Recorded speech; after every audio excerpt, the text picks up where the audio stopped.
Good afternoon, everyone, and thank you all for joining us to this talk today by Dr. Neil McCulloch, who we want to welcome in Beirut for the first visit here after 2 years on working on this project. So, first of all, thank you so much for joining. And how the talk will go today is that I'm going to introduce for a few minutes Dr. McCulloch and the previous work and research he has done. And then he's going to present for around 20 minutes some of the main findings of his work on Nigeria, Yemen, and Lebanon, of course. And then it will be open for discussion and Q&As from the attendees. So please feel free at any time to put in your questions in the Q&A box, and I will be sharing as well some links to the latest research and papers that we have recently published on the topic, so also for you to check. So Dr. McCulloch in this talk will tackle the previous and ongoing research on electricity reform in fragile contexts, namely a focus on Nigeria, Lebanon, and Yemen as mentioned. He will investigate how those workable solutions were compatible in those regions and countries, taking into account some political economy principles and establishing a functional mechanism for electricity provision. In addition, it will shed the light on how much we need to pay much less attention on technical solutions when it comes to electricity reforms, but more focus should be on the nature of local economy and political settlements, and which kind of changes are really and politically feasible in those countries. A quick overview or a biography of Dr. McCulloch. He is director of the policy practice in the UK. His main focus on the political economy of reform in the energy sector, including work on corruption and reform in the power sector specifically, as well as on electricity and fuel subsidy reforms in numerous countries, which is a hot topic today in Lebanon with the continuous fuel subsidy lifting. His previous work covered areas such as Indonesia, Kyrgyzstan, Pakistan, India, Uganda, Tanzania, Nigeria, Mali, and Togo, and also, of course, Lebanon. He holds a PhD in economics from Oxford University and also on artificial intelligence from Keele University, as well as a bachelor and master's in electrical and electronic engineering from Edinburgh University. So you're welcome, Dr. McCulloch, and the floor is yours for this interesting and timely talk. Thank you so much for being at IFI and being with us today. Thank you so much, Mark, and it's a real honor and delight to be here. Thank you so much to IFI for inviting me, and to Mark for hosting me, and I should also say to Suzanne and Widyan for all the hard work that they've done on their communications, not only for this webinar, but also the previous webinar.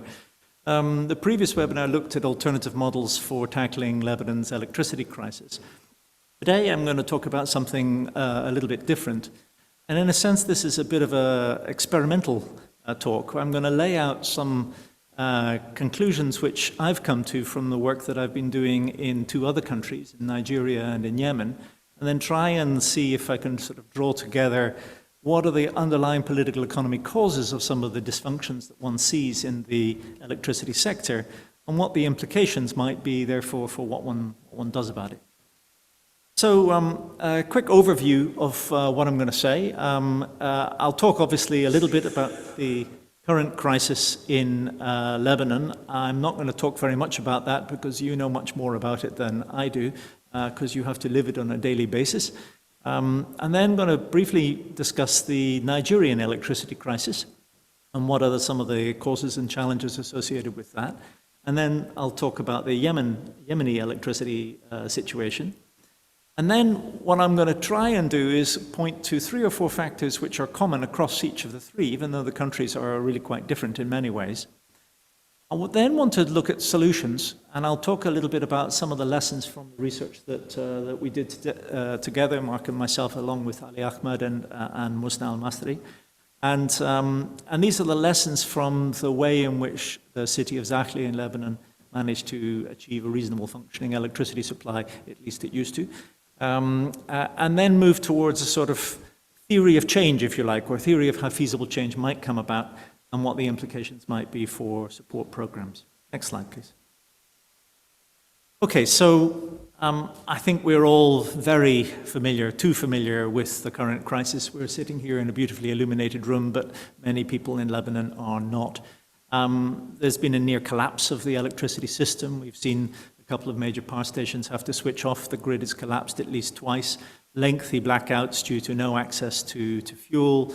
And this applies not just to the public sector from EDL, but also to the electricity from private diesel generators, which are suffering from the same fate because they also can't access diesel fuel.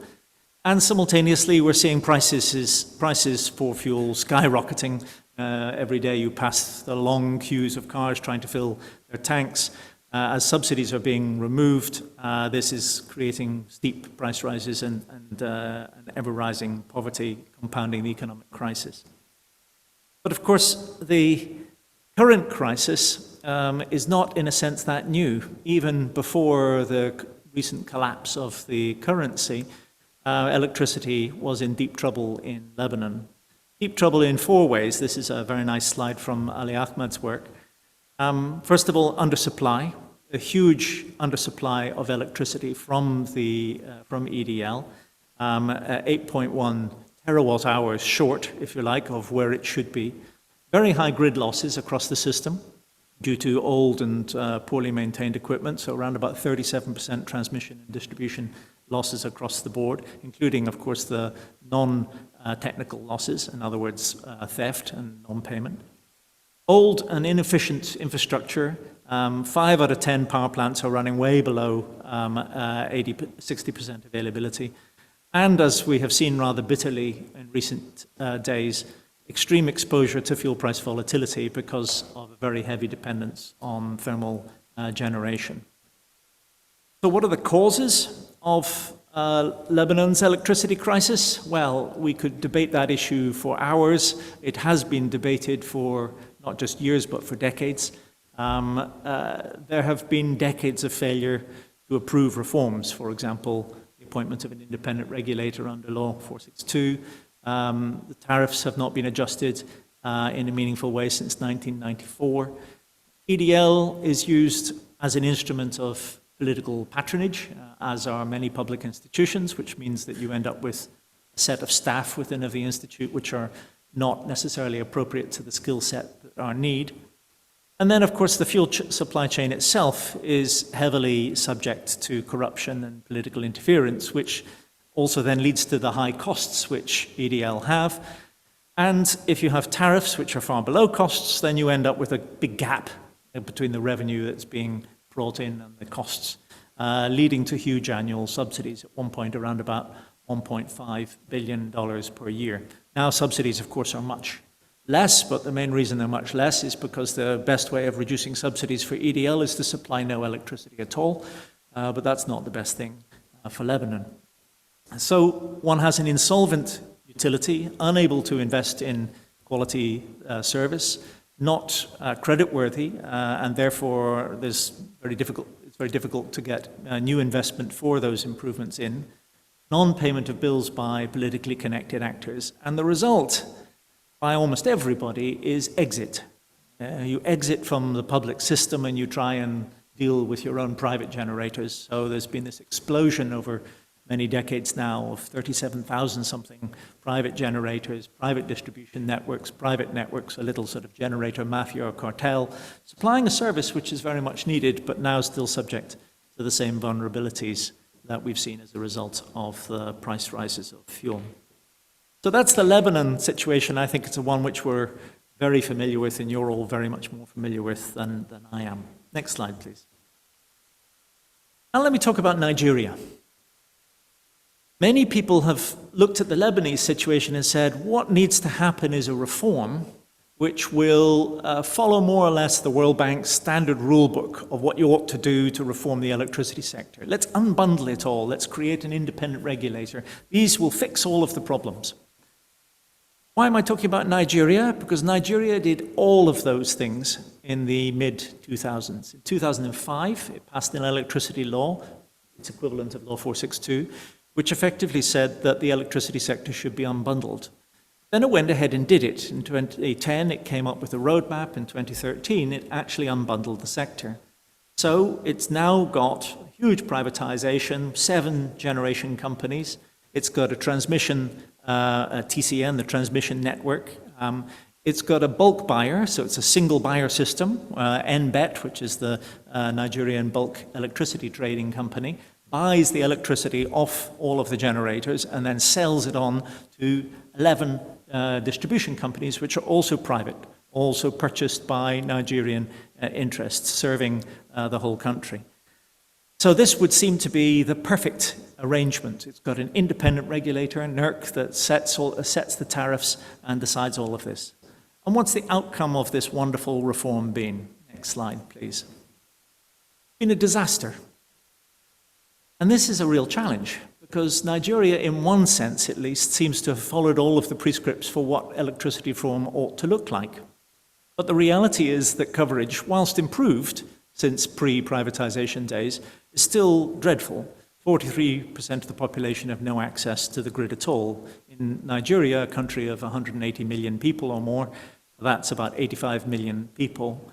Consumption is only 147 kilowatt hours per person. That's similar to sort of per person consumption per month, I think, in Lebanon. The capacity is about 13.5 gigawatts. Think of Lebanon's capacity a little bit under 2 gigawatts. But for a country with a population a tiny fraction of that of Nigeria, 13.5 gigawatts is really not very much for a country of Nigeria's size. But unfortunately, Nigerians don't get 13.5 gigawatts of power because their transmission system can only transmit 7,000 megawatts of power. And they don't get 7 gigawatts of power either because the distribution companies can only absorb 4 gigawatts of power. So we have almost 200 million people who get 4 gigawatts of power on a daily basis. This is not a good service. Technical and commercial losses around about the same, slightly above those of Lebanon. The losses, fiscal losses, are huge, $1.5 billion every year, primarily because, surprise, surprise, tariffs are way below cost recovery. And this is in a country which relies primarily on gas, although, of course, there's a huge number of diesel generators as well. Every single one of the 11 distribution companies are insolvent. Performance has been, frankly, dismal, with a big impact upon the economy, about $26 billion of losses every year, around about 2% of GDP as a consequence of electricity switching off all the time. Similar sort of impact as one sees in Lebanon. So even in a country which appears to have followed the rule book, one has very, very poor performance. Now let's talk about Yemen. I'll come back to Nigeria in a minute. Here is the electricity network for Yemen. And prior to 2015, as we all know, Yemen is sadly in the midst of a rather brutal civil war. But prior to the war, it had a grid of around about 1,500 megawatts of power, mostly gas in the Marib power station and also lots of diesel-powered old power stations as well. It had one integrated utility, PEC. It had very, very low tariffs and, as a consequence, huge subsidies and very poor reliability and low investment. Basically a very similar story to the story which we see in EDL and we see also in Nigeria. And that was before the war started in 2015. Tragically, as a consequence of the war, the distribution and particularly the transmission network of Yemen has been almost entirely destroyed. There's a little bits of the grid which are still functioning around about Aden and perhaps in Laj and Abyan, surrounding governorates. But very little else of the transmission system is functional, with the result that whilst there's still about 1,200 megawatts or so of power, most of it is completely isolated and disconnected from one another. But one of the peculiar things which has happened in Yemen is that it's ended up with 2 different electricity systems. Next slide, please. In the internationally recognized government, President Hadi's government, which is based in Aden and in the south, there are still around about 1,100 megawatts of power, but as I said, no grid much beyond Aden.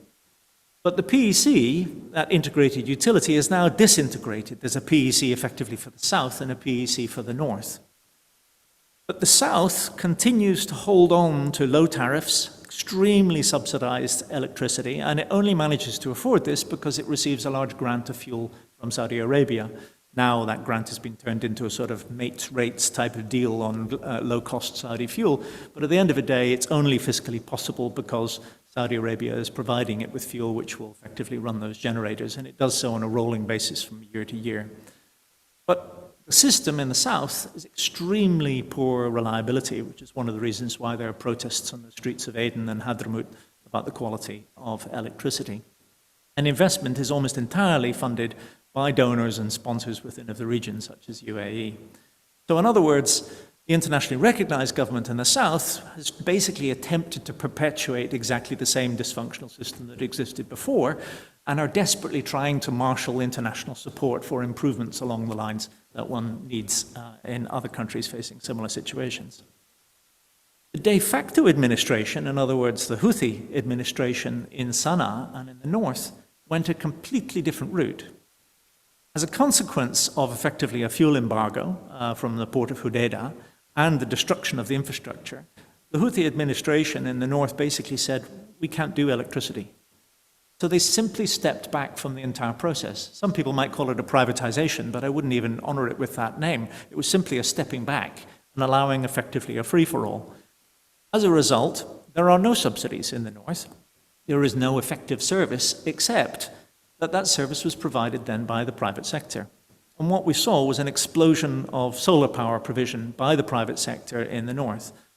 Now, the challenge with that, of course, is that you end up with a large quantity of low-quality solar panels being imported in and then bolted together without the capacity and needs that you have necessarily to do that well.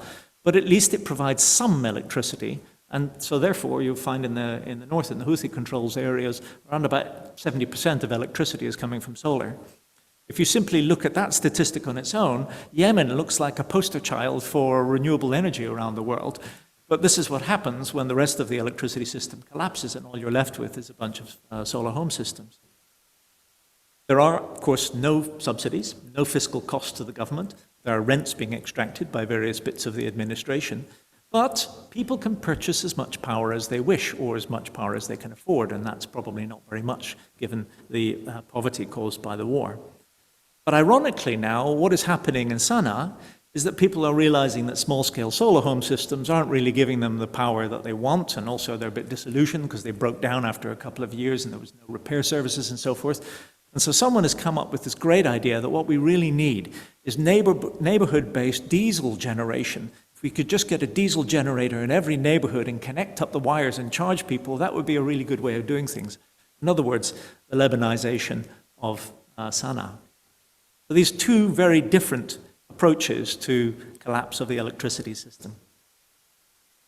Okay, so I've talked about three different countries, very different countries in many respects, and yet they all suffer from very similar dysfunctions in their electricity system. So what I'm going to try and do is suggest that there are four fundamental causes, political economy causes, to the nature of the dysfunctions that we observe. First of all, in the electricity sector, we love the fact that power has got a double entendre, and so electricity is a source of power, not electrical power, but political power. Rents are extracted via generation contracts, fuel supply contracts, and inevitably that means high costs. We see this in Lebanon, we see this in Yemen, as particularly under the internationally recognized government. In the north, they've disengaged from that largely. And of course, we see it in Nigeria. But secondly, electricity is also a vehicle for patronage. We see this in the public institutions of the PEC, which is a larger number of people in it and generating almost no electricity in Yemen. We see it clearly in EDL and other public institutions in Lebanon and certainly in Nigeria as well. And thirdly, and critically important, electricity tends to win or lose you the election. Politicians care about winning and losing elections, and so the last thing you want to do prior to an election is to raise tariffs. In fact, if you can, you never raise tariffs at all, which is what many countries have done, including Yemen for decades, including Lebanon for decades. Tariffs are never set independently. There are very few countries in the world which set tariffs independently. Take the UK, which is always taken as the sort of origin, if you like, of the standard model of electricity reform. Ofgem, the regulator, has a cap on gas prices and that was introduced by the Conservative government a few years ago. Tariffs are never set independently because they are a political tool. Politicians don't want prices to rise too fast, and that inevitably sets up a gap between what the prices are and what the costs are. And the result of that, certainly in the three countries we've been discussing today, is insolvency. If you rely on the state budget, then you get very little investment, very little gets fixed, because at the end of the day, you've got this massive gap between your revenue and your expenditures. And that means that is the reason why the equipment is so old, so decrepit, and so poorly maintained. Okay, so that's the bad news. Wouldn't it be nice if there was an example where, even given this context, electricity had been functional? We keep on talking about what the problems are and say, oh, well, what we should do is not do all of that. But what about if we can't change all of that? Are there examples where electricity has been functional in this kind of circumstance? Well, the answer, of course, is yes, and it's here in Lebanon, the example of Zahle. Now, before anybody immediately jumps in and says, hang on a minute, Zahle is suffering in the same way as everybody else is suffering at the moment, that's absolutely true. Our research referred to the period of 2019 and 2020, and we'll have a bit of a chat later as to the vulnerability or resilience of the Zahle model. But certainly for some years, from 2015 onwards, Zahle was an exception within of Lebanon, as the picture shows. That was Beirut at night in July 2020, and that was Zahle in the same month in 2020. Zahle was lit up. In fact, Asad Nakad, the head of EDZ, makes a big deal about the fact that Zahle had 24/7 electricity. Everyone was extremely proud of this. Yet Zahle is part of Lebanon. It's subject to the same structures, same laws, same issues as the rest of Lebanon. So the research that we did together with Ali and Mark was to ask the question, how is this possible? How was it possible to navigate the political economy context and to achieve a functioning electricity system in this context? Let me try and explain briefly what the Zahle model is for those of you who are not familiar with it. And then what I'll do is I'll try and talk about, if you like, a general theory about how this might come about. EDZ, electricity to Zahle, is what we described as a functional rent-seeking utility.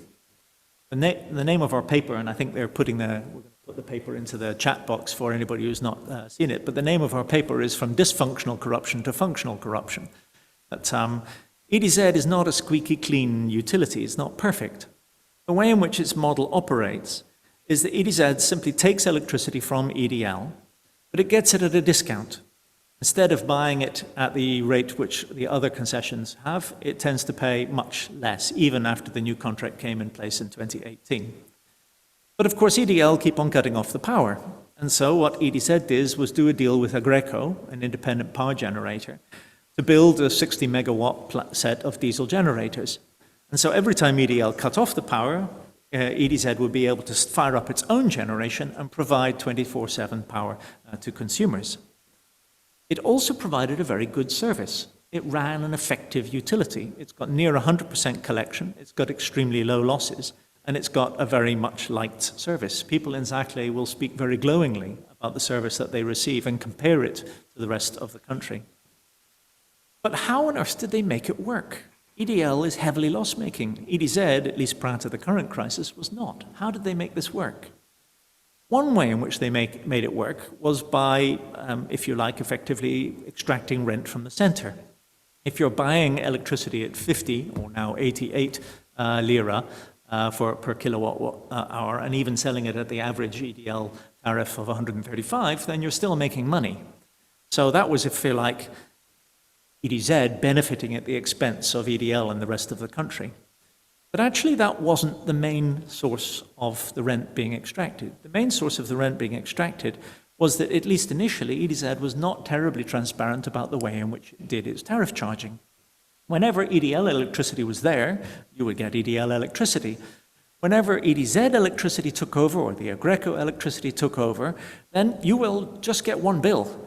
There's a certain amount of electricity you received, and there was a certain amount that you paid. But unless you're a particularly geeky individual, like us, then you wouldn't sit down and work out, hang on a minute, what's the marginal tariff that I'm paying on the EDZ electricity relative to the EDL electricity?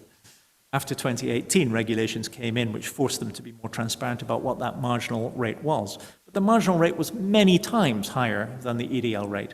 And that's why EDZ was able to make money, and as a consequence was able to plow that money back into improving the service, paying people properly in the utility, ensuring that they did their jobs, and generating a decent quality service, even notwithstanding the political economy challenges of Lebanon. So functionality is possible, even in an environment where you have complex political economy. Okay, now what I want to do is step back from those three models and talk about a theory of feasible change. The work that we did for this research was based on a set of ideas coming from Mushtaq Khan in SOAS in the University of London. Their project was about anti-corruption. And Mushtaq takes a new approach to analyzing corruption. And his idea is that you need to understand the nature of the country's political settlement in order to be able to tackle corruption. The perspective he's bringing isn't just an electricity one. He's saying, why do so many anti-corruption initiatives in fragile contexts fail? And the conclusion he came to from looking at these is that one of the challenges is that we're basically asking elites to do things which are directly against their own interests. He argues that effective reform strategies are ones which yield both a developmental benefit and are consistent with the interests of the key powerful groups. And in particular, and I pick out this quote because I think it's a really important quote, understanding the rents and the typologies of corruption, as well as an analysis of the political settlements, with the objective of being able to identify potentially effective anti-corruption strategies or developmental interventions to improve development outcomes given the configurations of organizational power in that sector and society. And that last bit, given the configurations of organizational power in the sector and society, really matters. But he also goes further than that. And what they've done over a series of case studies in Bangladesh, in Nigeria, our own in Lebanon, is to try and identify what are the characteristics of development interventions that work in such contexts. What are the things about these interventions that make them work? And they came up with 4. And what I would love to do as part of our debate and discussion after this would be to say, to what extent do these 4 apply to the context of Lebanon? But here's what the 4 are. Number 1, align the incentives. Many reforms go directly against the incentives of the leading elite. They are bound to fail. Reforms that work tend to be ones which align the incentives of powerful groups so that it's in the interests of those groups to follow the rules.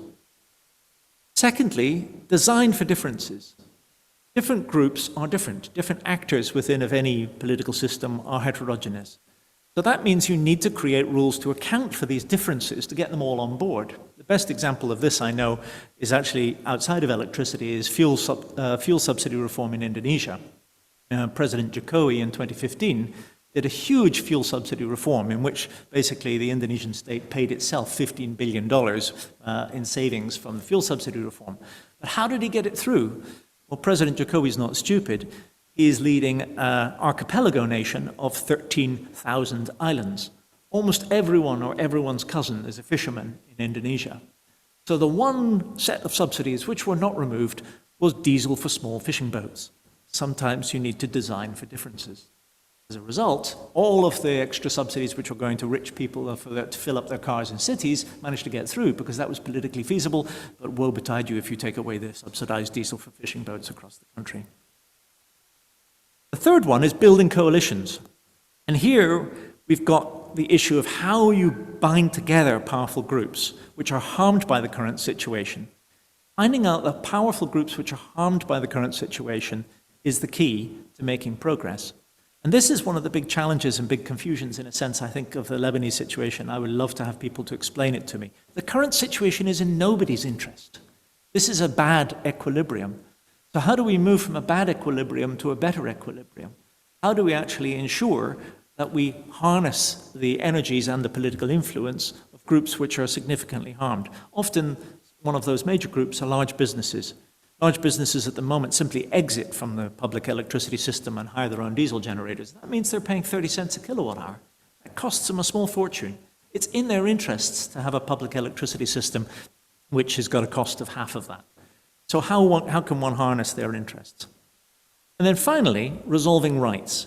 When the failure is due to different interpretations of rights, then you need to actually resolve what those rights are. And the classic example here is the one of renewables. Mark has also led a very nice policy brief on the issue of the political economy of renewables in Lebanon. We can pop that in the chat box as well. And here, one of the key challenges is the decentralized renewables law, which still has not been passed, and therefore there's not the ability to do net metering and all the rest of it. If these four, so this is my final slide coming up, if these four characteristics of successful reform are correct, then what are the implications for the way in which the international community, and for that matter, domestic actors, actually go about reform? And I would suggest that there are 5 key lessons about how one goes about reform if you take seriously the idea that those lessons are critically important for successful reform. The first one I've already mentioned, which is the absolutely key need to build coalitions of interest around these issues. This has got to be something that works for the elites. If it is directly opposing the interests of the elites, then it will fail, no matter how often elites say that they're definitely going to implement an independent regulator. If an independent regulator is directly contrary to their interests, then they may put the facade of one in place, but they won't do the reality. Find coalitions of interests where it is in their interests for it to succeed. Secondly, and I think this is every bit as important, we need to move away from a best practice model. Every time you read about the electricity sector, especially about donor interventions in the electricity sector, it says that we're going to bring best practice from around the world. Please don't. Best practice from around the world usually implies, not always to be fair, but usually implies that you're importing a model. I had a conversation a couple of days ago with some Yemeni business people who were interested in investing in the electricity sector there. And they were sort of saying, hey, this works in Canada. Yes, but Canada isn't Yemen. They're really very different. Now, of course, they were actually making a good point about some ideas which might be transferable, but one really has to check and make sure that particular ideas are going to work in the context in which. So moving away from best practice models to models which are tailored to the local political context is critical. And that means that the reform options that you end up with will very often be clunky. They'll be second best. They'll have special dispensations that make no economic sense, but they are necessary in order for progress to be made. If you look at the literature in sub-Saharan Africa, for example, Anton Eberhard has written a lot of this stuff, and he describes these as hybrid models. Almost no country in sub-Saharan Africa has implemented the standard model of reform. And in fact, what they've ended up with, which is a rather clunky sort of hybrid models which fit with the political economy of the individual countries. Second last, but I think extremely important, is this idea of reform at the margin. By reform at the margin, the idea is that you don't abolish the core system. You keep the core system in place if it's politically necessary, but you manage to allow reforms to happen at the margin of that system, which eventually will take over and make the core system irrelevant. The best example of this actually comes bizarrely from Chinese agriculture in 1978. Probably the least well-known and yet one of the most important economic reforms ever undertaken, when Deng Xiaoping was trying to figure out how we could move from a quota-based non-market system of agriculture in China in the 1970s and allow farmers a little bit more autonomy. He knew he couldn't get rid of the quota system for agriculture. It was ingrained as part of the way in which things were done. So he said, okay, you have to fulfill your grain quota. But farmers, anything that you make above the grain quota, you can sell it at market prices. Within 5 or 10 years, nobody cared about the quota anymore, because everybody was already exceeding the quota because they were selling their marginal output at market prices. That's exactly what EDZ did in Zahle. They were selling their marginal electricity at market prices. Reforms at the margin really work. And then finally, and perhaps the most important lesson of all, we don't know what the answer is. And as a result, we should experiment. I think an awful lot of donor support particularly says, what's the right solution here? We need to figure out what the right solution is. I know, get some consultants to come in and come up with a model. How many reports have we written about the electricity sector in Lebanon today? We don't actually know what the answer is, because the political economy of Zakhli is different from Tripoli, which is different from Tyre or Sidon or anywhere else in the country. So therefore, solutions arise from experimentation. And we need to take a small bet strategy, allow experimentation, and then if it's working, let's see if we can scale things up. If it's not working, then we kill it off and don't do any more of that. Those would be my lessons about the implications for the political economy analysis of electricity reform in fragile context. Thank you very much.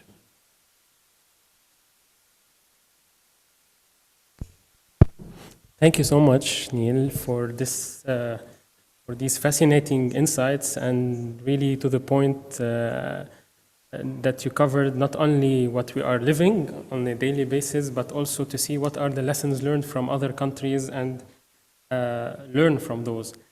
I'm gonna kick off just quickly with a few notes before, like, I have a lot of questions coming in the chat and in the Q&A. So please, just a reminder for all of you, and if you have any specific questions from the slides or generally about the topic, please feel free to put them in the chat.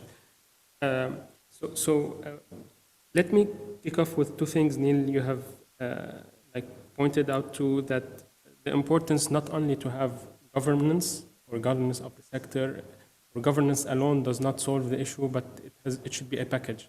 The main takeaway for Nigeria, for example, if you solve out the governance issue and the generation issue, but you don't solve distribution and transmission, then we will fall in the gap.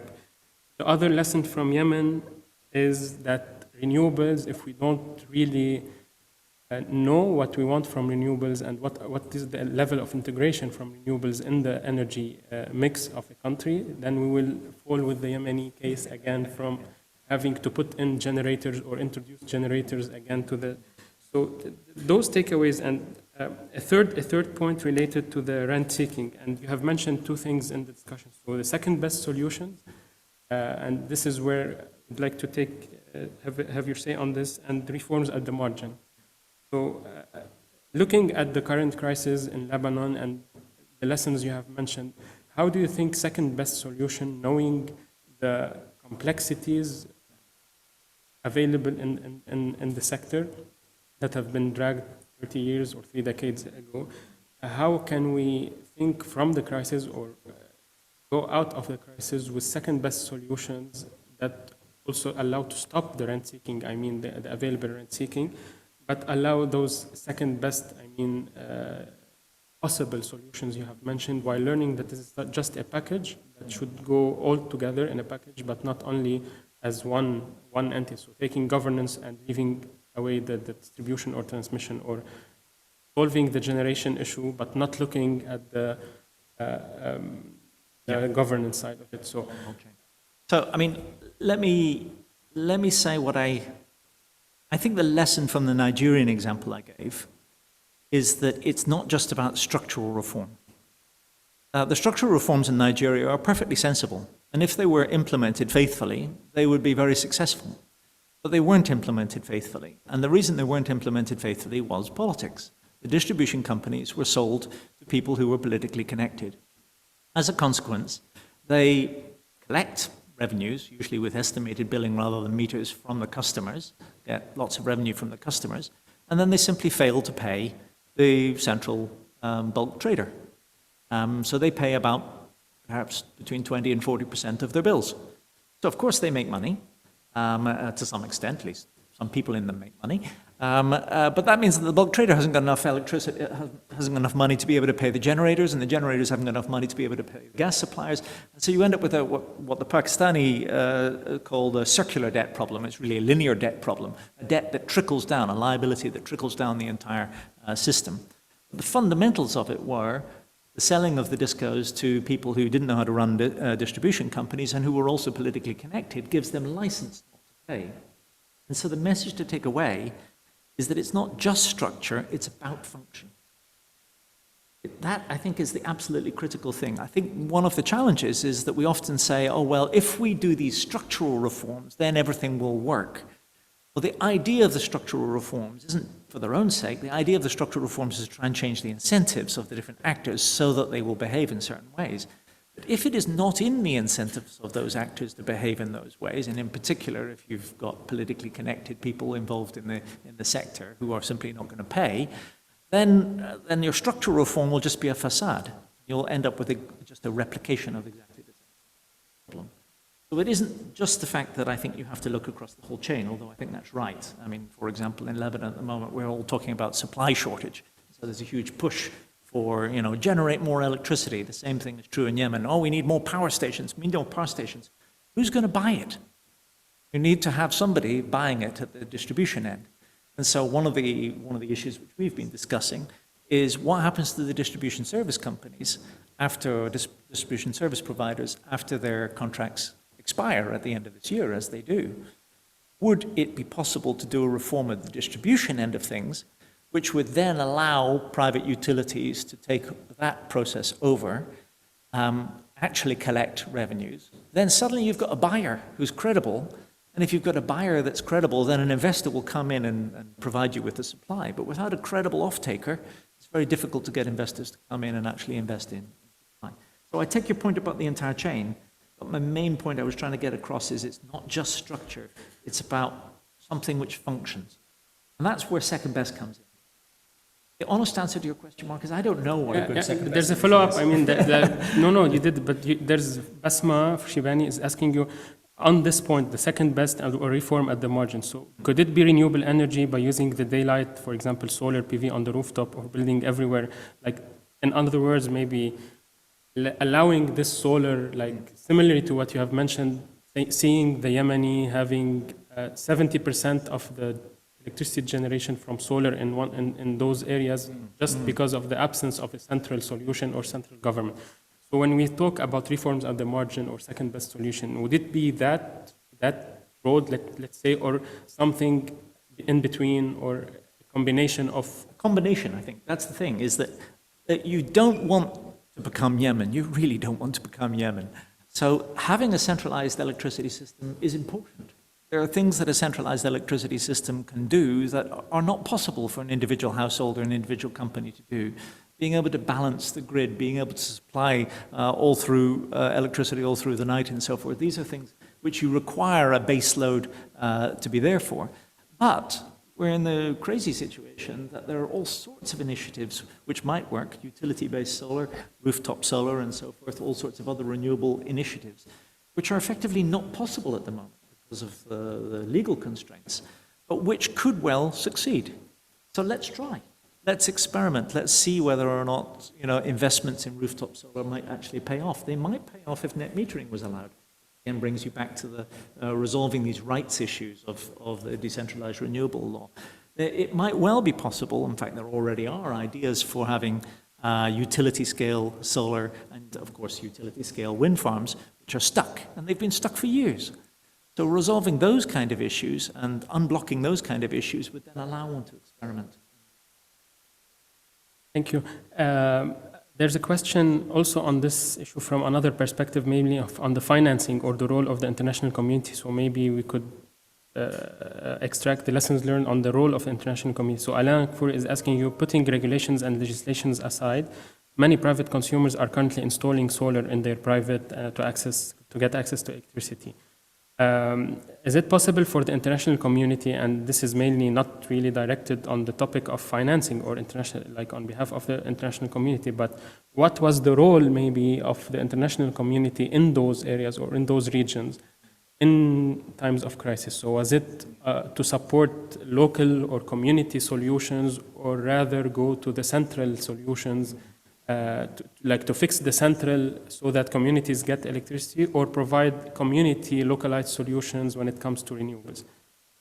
Yeah, I mean, that's a very tricky one. I think the international community should participate in humanitarian support and humanitarian support on energy as well.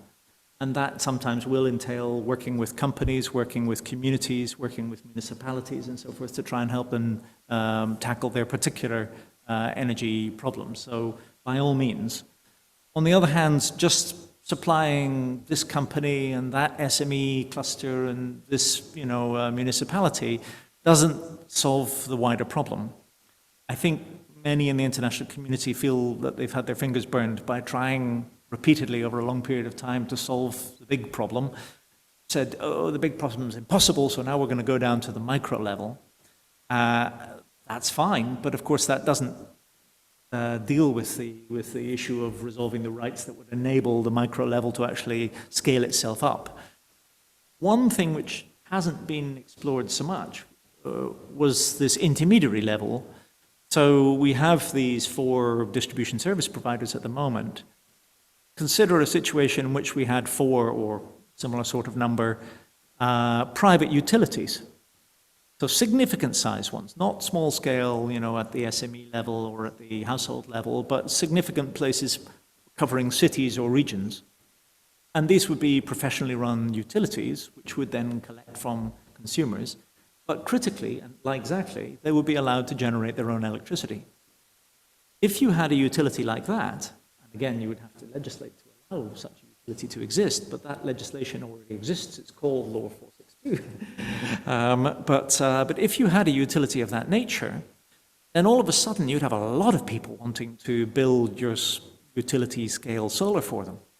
Can you imagine what 10 megawatts of solar could achieve for a set of villages around the country, particularly if you have backup power either from diesel or from gas or from batteries. That kind of arrangement would allow you to have professional management of a utility. One of the problems with the micro-scale solutions is that you then need to create a whole ecosystem of trained people who will go in and actually install this stuff and then fix it when it gets broken and so forth. And that's a good thing to have, but it's a tricky thing to have because you've got millions and millions of little pieces to be able to manage. Whereas single utilities, well, it's their job. They employ staff who understand how to do these things. You're putting it in at scale, therefore the costs are much lower. Utility scale solar could be introduced in Lebanon at 5 cents a kilowatt hour, whereas the average tariff at the moment is 13, and the average cost at the moment is what, 22, 2021. Yeah. So it would make a massive difference to the cost, and therefore to the service which is provided locally. So my point is that there are options in between. The international community has banged its head against the challenge of national level electricity reform, and probably will continue to do so, and should continue to do so. Everybody should continue to do so, because some changes are needed. But at the same time, the solution is not just at the micro level. That's part of the answer. But there's got to be something in between. Thank you so much, Neil. Abir is asking you a question regarding removal of subsidies as a large source of rents. So how is this expected to affect rent seeking, corruption in the sector? In other words, what are the ways that the elites can still extract rent from post-subsidies era? Yeah. It's a question for you, Mark. You're our guest today. That's a really good question. I mean, subsidies inevitably give rise to mechanisms for rent extraction. And there are always, there are some good subsidy schemes, and I'm not absolutely against subsidies, in particular for the poor, and targeted subsidies for the poor can be very important, both on, less so on the fuel side of things, but certainly on the electricity side of things for people who are small-scale consumers. Otherwise, the tariffs are just going to rocket up and it'll be beyond the means of many people. But the question you're asking, I think, Abir, is that what happens to those rents whenever that's removed?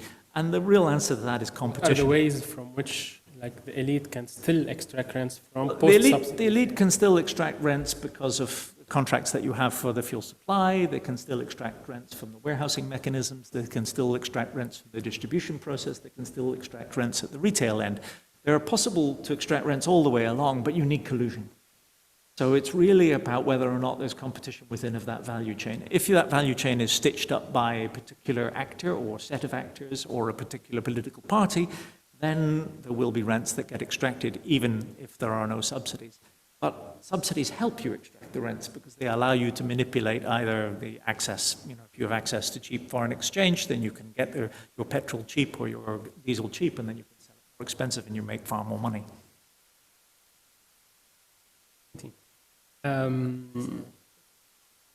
Please go ahead.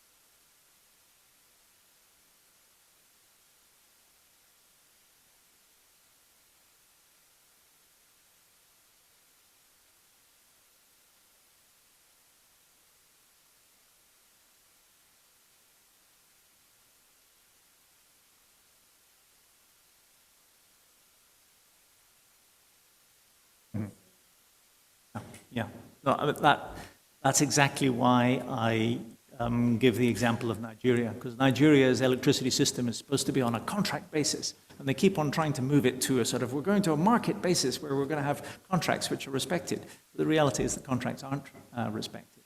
And particularly for contract-based systems, if the purpose of the contract is to extract rent from the procurement process, then it's not going to function very well, and that very often is the case. That's why I think, again, the issue is who benefits from functionality. The people who are determining the extraction of rent at the moment are often being harmed by the lack of functionality. But one needs to have an elite bargain between those individuals. And usually there's not that many of them. At the moment, we've got a situation where it's very difficult to have that conversation. A wonderful book by Lamp Pritchett and Kunal Sen called Deals and Development, which I recommend to everybody, because what it tries to do is it says the reality is that in clientelistic political settlements, Yemen, Lebanon, Nigeria, all very clientelistic political settlements, the modus operandi is through deals, not necessarily through legislation. It's not through open procurement and so forth. It's through deals. How can one end up with a set of deals which provide you greater functionality and still meet the needs of the political elite? That's a very unpopular thing to say. People say, no, we want to smash down the political elite. We want to throw them away. How dare they steal all our money and so forth. I completely agree. But they're also in charge. They're not going to choose to make themselves not in charge. So as a result, finding a mechanism which provides functionality, which is a bargain, it's an elite bargain between those actors, is part of the solution at least. Want to follow up?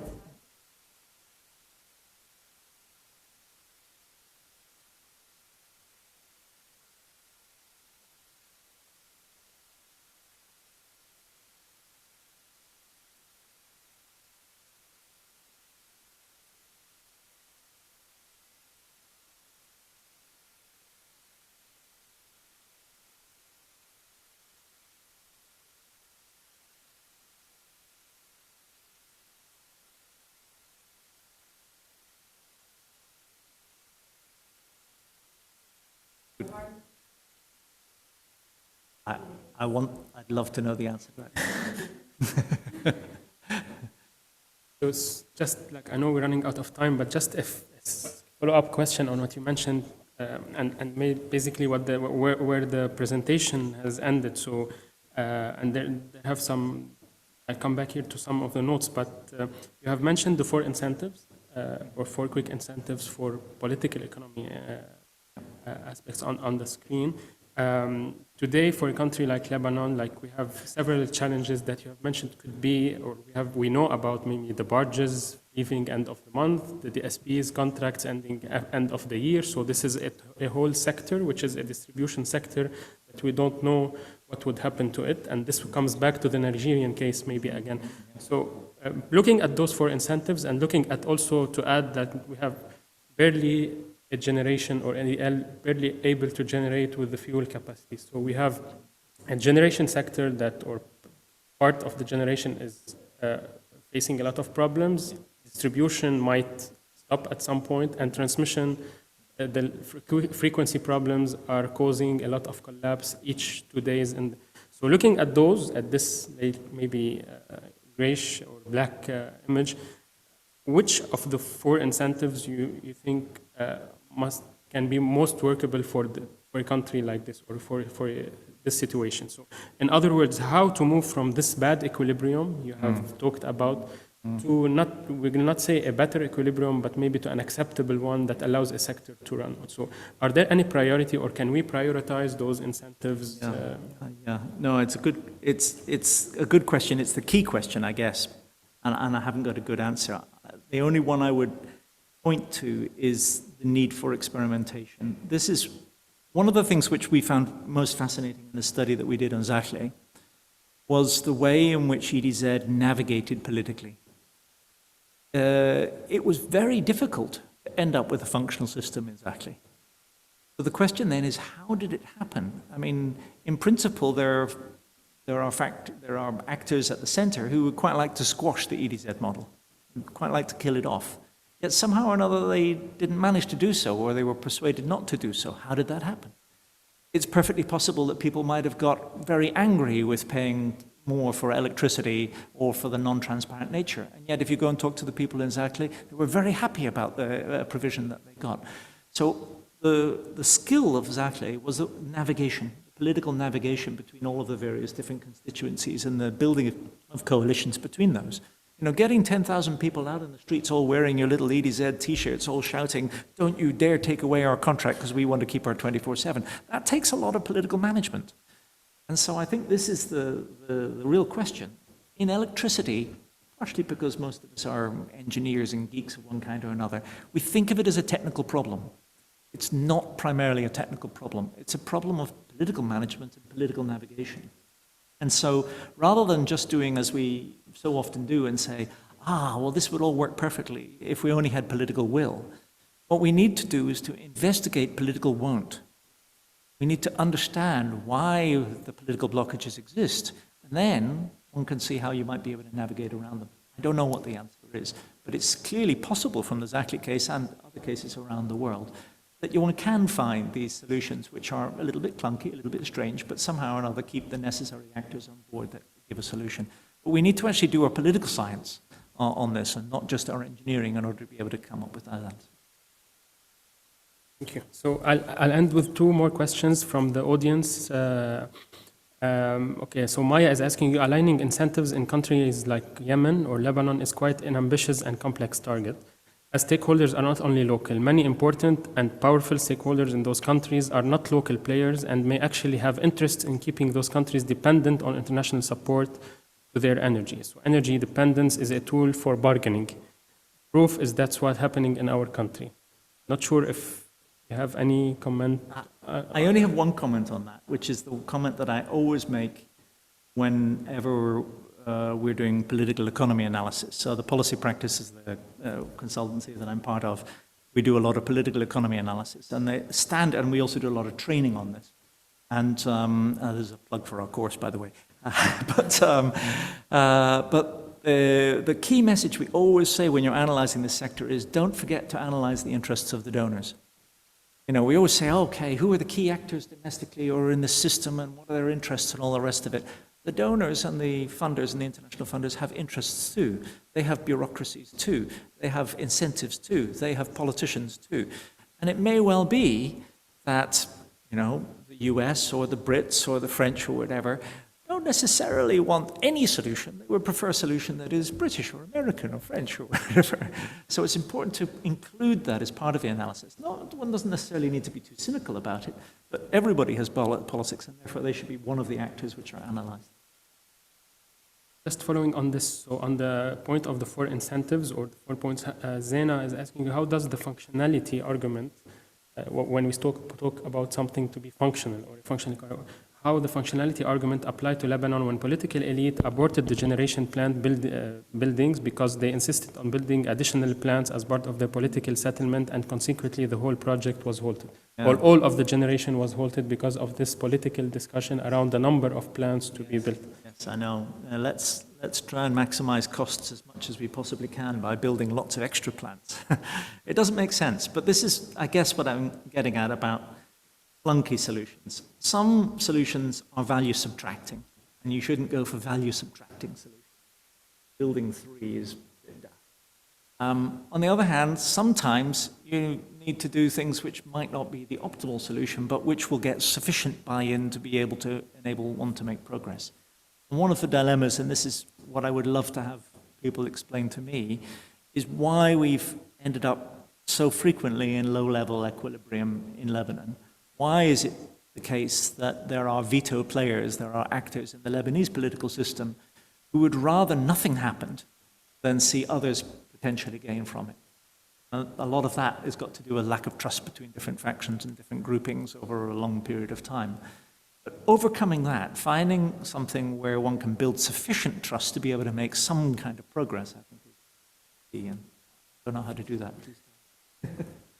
We hope to have the answer soon. So, not sure if you still have any questions inside. No. Okay. So, with that, I would like to thank you again, Neil, for for your presentations, for your insights and valuable comments. We would love, hopefully soon, to continue this discussion with other publications and new publications on those topics, and maybe to compare or to have this comparative analysis or comparative results from those countries.